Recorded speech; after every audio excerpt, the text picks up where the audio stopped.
Halo semua, nama saya Tamara Aulia Rizky. Biasanya sih dipanggil Tamara. Saya merupakan mahasiswa S1 Akuntansi Fakultas Ekonomika dan Bisnis Universitas Diponegoro. Saya tergabung dalam tim KKN tematik kerjasama Undip dengan UNICEF. KKN kali ini berlangsung di desa sendiri dan berlangsung selama 43 hari. Universitas Diponegoro merupakan perguruan tinggi negeri yang bertempat di kota Semarang, Jawa Tengah. Universitas Diponegoro berdiri pada tahun 1957 dengan status perguruan tinggi swasta sebelum berganti status menjadi perguruan tinggi negeri pada tahun 1961. Universitas Diponegoro atau biasa dikenal dengan nama Undip memiliki kurang lebih 50 jurusan yang tersebar di 11 fakultas. Dalam hal penerapan Tridharma perguruan tinggi, setiap tahunnya Undip melaksanakan kegiatan KKN yang merupakan bentuk kegiatan yang memadukan antara dharma pendidikan, penelitian, dan pengabdian kepada masyarakat dalam suatu kegiatan yang bernama KKN. KKN kali ini merupakan KKN tematik kerjasama antara Undip dengan UNICEF yang diadakan di 18 kota atau kabupaten di Jawa Tengah. Tema KKN Undip dengan UNICEF adalah sinergitas antara akademisi dan pemerintah dalam mendukung SDGs melalui percepatan vaksinasi serta pencegahan penularan COVID-19 di Jawa Tengah.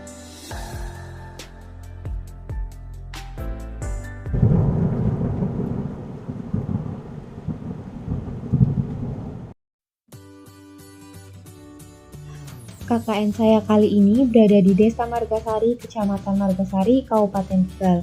Desa Margasari ini berada di 30 menit dari pusat Kabupaten Tegal. Desa Margasari juga memiliki 11 rukun warga.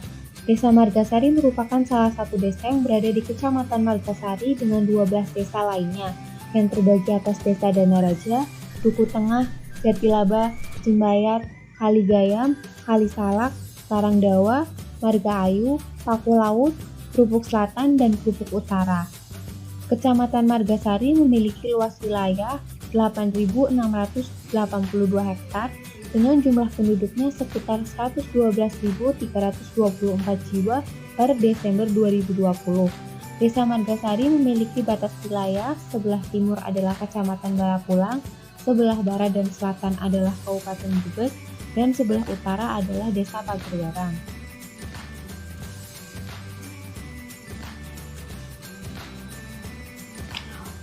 Warga masyarakat Desa Margasari termasuk masyarakat yang kental akan agama Islamnya. Ini terlihat dengan adanya beberapa pondok pesantren di wilayah Margasari, di antaranya Pondok Pesantren Darul Mujahadah di Desa Krupuk dan Pondok Pesantren Asy-Syafiyah di Karangasem, Desa Karangdawa. Namun, Kecamatan Margasari juga memiliki gereja yang terletak di Desa Krupuk maupun di Desa Margasarinya. Sebagian besar masyarakat bermata pencarian petani, pedagang, dan perantau. Selain itu juga terdapat industri bahan baku, kapur, dan bubuk yang dapat ditemui di Desa Karangdawa dan Jatilaba.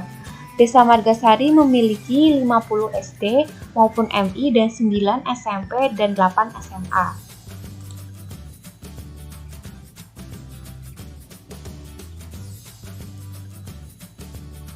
Kecamatan Margasari sendiri memiliki objek wisata seperti Curug Pitu, Danau Beko, dan kolam renang atau waterboom. Selain itu, Kecamatan Margasari juga memiliki makanan khas seperti kupat tahu lengko, keripik antor, gorengan mirong, tempe daun jati, maupun masih banyak lainnya.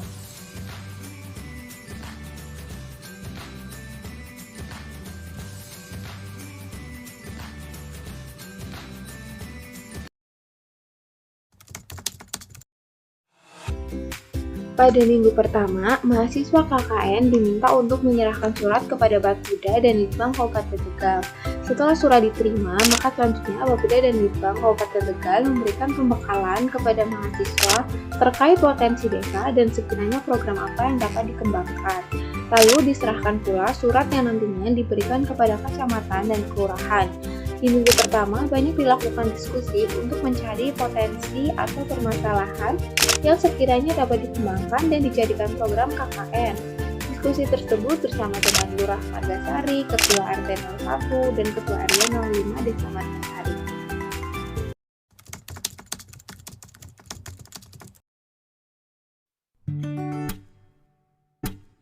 Berkaitan dengan KKN tematik yang diselenggarakan Undip bekerjasama dengan UNICEF, mahasiswa yang tergabung dalam KKN tematik kali ini tergabung dalam program kolaborasi UNICEF dengan lembaga pendidikan melakukan pemantauan 3M, yaitu memakai masker, mencuci tangan, dan menjaga jarak. Di dalamnya, mahasiswa akan berperan dalam mempraktekkan, memantau, dan mempromosikan 3M kepada masyarakat.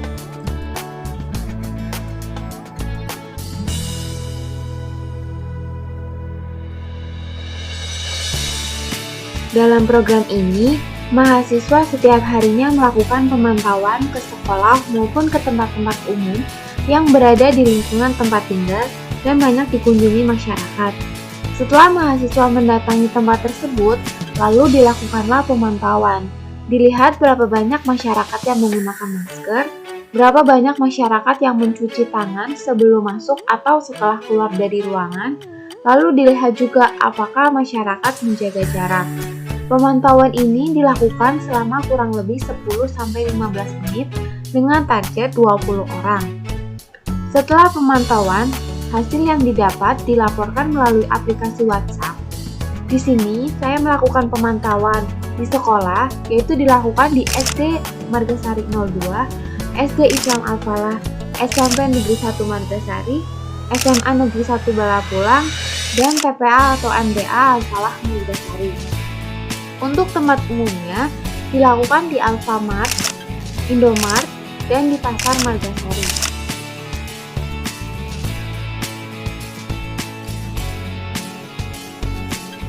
Selama pemantauan yang dilakukan hampir 5 minggu, maka hasil yang didapat bisa dibilang cukup buruk.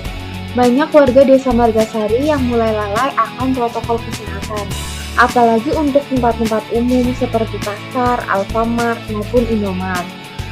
Sudah sangat susah mengajak masyarakat untuk menaati protokol kesehatan. Untuk sekolah, banyak anak yang menggunakan masker, namun tidak menjaga jarak maupun mencuci tangan.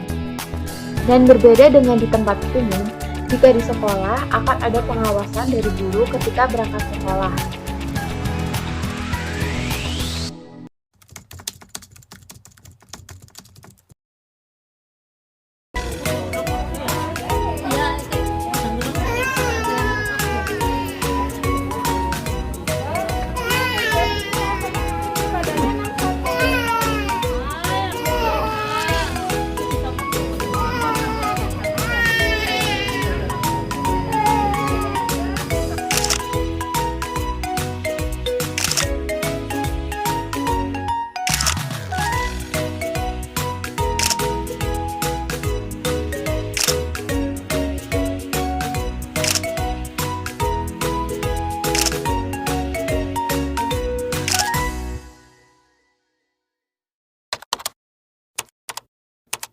Berbagai sektor usaha, khususnya usaha mikro, kecil, dan menengah UMKM mengalami tekanan akibat pandemi COVID-19. Upaya membangkitkan kembali perlu berbagai strategi, salah satunya melalui sistem pembayaran.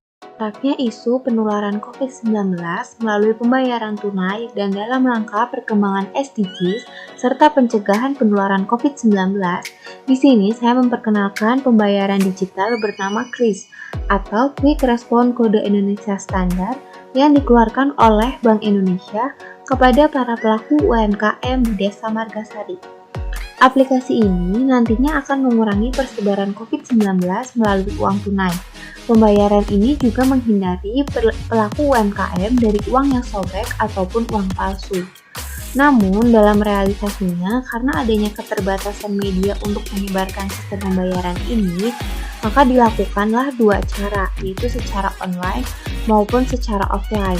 Secara online melalui penyebaran video edukasi kepada grup-grup Facebook para pelaku UMKM. dan secara offline kepada para pelaku UMKM di lingkungan RT 01, seperti kepada tukang cukur, toko kelontong, dan kepada warung makan. Harapannya, ke depan program ini dapat diterapkan untuk melakukan kemudahan dalam bertransaksi.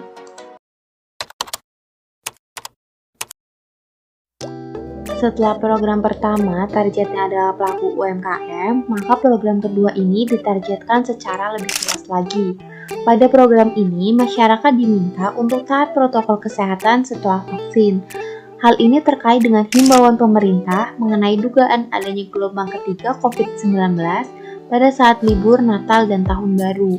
Selain itu, program ini juga dibuat dengan melihat kondisi warga Margasari yang mulai melepas masker, tidak mencuci tangan, dan tidak menjaga jarak. Harapannya, pemasangan brosur di tempat publik seperti sekolah dan pasar akan dibaca oleh warga, sehingga kedepannya akan lebih besar lagi kesadaran warga untuk tetap taat protokol kesehatan.